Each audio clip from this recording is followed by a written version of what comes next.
Assalamualaikum warahmatullahi wabarakatuh. Perkenalkan, nama saya Sevia Nur Azharina dengan NIM 22030174107.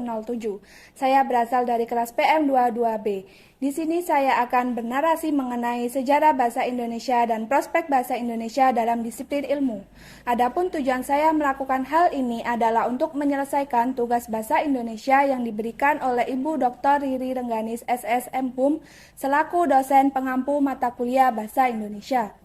Sejarah bahasa Indonesia tidak dapat dilepaskan dari salah satu peristiwa bersejarah, yaitu Sumpah Pemuda tanggal 28 Oktober 1928. Peristiwa tersebut merupakan pangkal awal lahirnya bahasa Indonesia sebagai bahasa persatuan yang mempersatukan berbagai perbedaan di Indonesia. Meski pada hakikatnya peristiwa Sumpah Pemuda merupakan peristiwa politik, terdapat satu hal yang dapat diambil pelajarannya, yaitu pengukuhan berbahasa satu bahasa Indonesia. Sehingga hal ini menunjukkan bahwa peristiwa tersebut merupakan peristiwa politik bahasa. Bahkan beberapa ahli berpendapat bahwasannya peristiwa tersebut dijadikan sebagai hari lahirnya bahasa Indonesia. Seperti yang kita tahu, Indonesia merupakan negara yang heterogen, tidak hanya dari masyarakatnya, rasnya, sukunya, dan agamanya, tetapi juga dari bahasanya. Berdasarkan penelitian Badan Bahasa tahun 2017, Indonesia memiliki sebanyak 652 bahasa daerah. Maka dari itu, untuk menetapkan bahasa Indonesia sebagai bahasa persatuan, digunakanlah bahasa Melayu dialek Riau yang merupakan bahasa lingua franca atau bahasa yang sudah menyebar hampir di seluruh wilayah Nusantara. Sebenarnya awal mula penyebaran bahasa Melayu ini dimulai dari ketidaksengajaan. Seperti yang kita tahu, Melayu merupakan wilayah lalu lintas pelayaran dan perdagangan dari berbagai daerah di Nusantara. Pedagang dari wilayah Sumatera Utara yang hendak berlayar ke Sumatera Timur pasti melewati Melayu, sehingga hal ini mengakibatkan Melayu menjadi wilayah yang ramai disinggahi oleh para pedagang. Dan selama masa tersebut, tentulah muncul interaksi dan komunikasi antara bangsa Melayu dengan pedagang Nusantara lainnya. Sehingga lambat laun bahasa Melayu mulai dikuasai dan menyebar hampir di seluruh wilayah Nusantara. Selain karena ketidaksengajaan, struktur gramatika bahasa Melayu yang sederhana dan tidak memiliki tingkatan menjadikan bahasa Melayu mudah diterima dan dipelajari. Bahkan pada masa imperialisme pun bahasa Melayu sempat mendapat perhatian dari Belanda. Salah satu buktinya adalah dengan diterbitkannya buku yang berjudul Logat Melayu karya Charles van Ophuijsen. Pada buku ini dibahas mengenai ejaan dan kaidah penulisan bahasa Melayu dengan menggunakan aksara Latin, yang mana hal ini merupakan awal dari pemodernan bahasa Melayu. Setelah adanya pemodernan bahasa Melayu ini, bahasa Melayu semakin banyak dipakai dalam dunia sastra.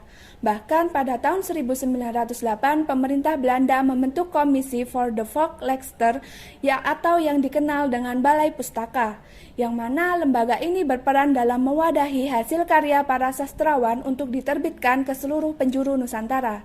Salah satu contohnya yaitu Siti Nurbaya, Azab dan Sengsara, Salah Asuhan, dan lain sebagainya. Setelah bahasa Melayu berkembang di bidang sastra, bidang jurnalistik juga mulai mencuri perhatian masyarakat terhadap bahasa Melayu. Hal ini terbukti pada tanggal 25 sampai 27 Juni 1938 diadakan Kongres Bahasa Indonesia I yang merupakan bentuk spontanitas para wartawan dan penulis dalam menyatakan kepedulian mereka terhadap perkembangan bahasa Indonesia. Kongres ini menghasilkan beberapa putusan, antara lain perlunya perbaikan penggunaan bahasa Indonesia dalam surat kabar dan perlunya adanya kaidah tata bahasa dan ejaan baru. Bahasa Indonesia semakin berkembang ketika Jepang masuk ke Nusantara menggantikan Belanda. Hal ini dikarenakan pada masa itu Jepang melarang adanya penggunaan bahasa Belanda, sehingga hal ini menjadi jalan besar bagi perkembangan bahasa Indonesia di Nusantara. Bahasa Indonesia mulai banyak digunakan dalam berbagai media dan situasi komunikasi. Tepat sehari setelah kemerdekaan Indonesia, bahasa Indonesia ditetapkan sebagai bahasa negara. Hal ini dibuktikan dengan adanya pasal 36 bab 15 Undang-Undang Dasar 1945. Dan sejak saat itulah bahasa Indonesia berkembang sebagai bahasa pemersatu bangsa Indonesia. Dengan ditetapkannya bahasa Indonesia sebagai bahasa negara, proses pendidikan yang mulanya banyak menggunakan bahasa Jepang dan Belanda mulai beralih menggunakan bahasa Indonesia.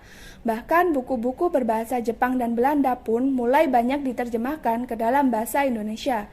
Hal ini menunjukkan bahwa bahasa Indonesia sebagai bahasa pemersatu bangsa telah berkembang dalam berbagai aspek kehidupan. Salah satunya yaitu pendidikan. Dalam aspek pendidikan, bahasa Indonesia sangat berperan penting sebagai penunjang keberhasilan peserta didik dalam mempelajari semua bidang studi.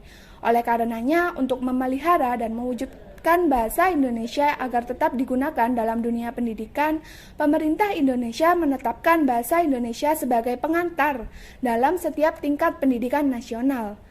Dalam pendidikan bahasa Indonesia sangat berperan penting karena dalam bidang ini peserta didik diajarkan untuk mampu mengutarakan ide dan gagasan mereka sebagai bentuk sosialisasi dengan sesama manusia. Di sini saya mempunyai suatu pernyataan yang menarik bahwa bahasa Indonesia menduduki urutan keempat di dunia sebagai bahasa dengan jumlah penutur terbanyak. Hal ini menunjukkan bahwa bahasa Indonesia telah digunakan oleh sejumlah penduduk yang begitu besar, bahkan sangat mungkin untuk mendapat perhatian dari dunia internasional. Hal ini didukung pula dengan adanya 32 perguruan tinggi di dunia yang membina dan mengembangkan bahasa Indonesia dalam proses belajar mengajarnya. Perkembangan bahasa Indonesia dalam dunia pendidikan memperlihatkan perubahan yang cukup pesat dan signifikan. Berbagai istilah dan kosakata dari disiplin ilmu tertentu telah mewarnai corak fungsi bahasa Indonesia sebagai pendukung perkembangan ilmu pendidikan. Setiap konsep dan gagasan dalam ilmu pendidikan dapat diungkapkan dalam bahasa Indonesia, tak terkecuali ilmu matematika.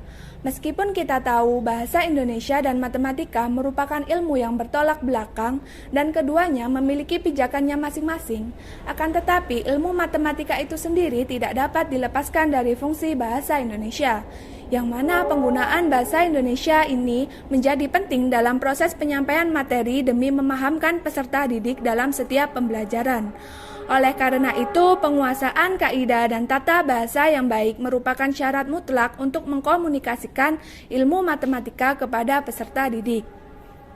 Seringkali terjadi dalam lingkungan pendidikan, peserta didik tidak dapat memahami materi yang disampaikan. Sebagai contoh, peserta didik tidak dapat menyelesaikan persoalan terkait penjumlahan atau pengurangan. Maka dari itu, guru memberikan solusi berupa penggunaan bahasa Indonesia yang tepat untuk memberikan makna pada operasi penjumlahan dan pengurangan, sehingga peserta didik bisa dengan mudah menyelesaikan persoalan operasi tersebut. Jika dilihat dari peristiwa tersebut, penggunaan bahasa Indonesia berperan penting dalam memahamkan siswa terkait permasalahan matematika yang sulit dipahami dengan angka atau simbol. Selain itu, penggunaan bahasa Indonesia juga penting bagi peserta didik untuk menunjukkan ide-ide dan logika pemikiran mereka dalam menyelesaikan persoalan matematika. Demikian hasil paparan narasi yang dapat saya sampaikan.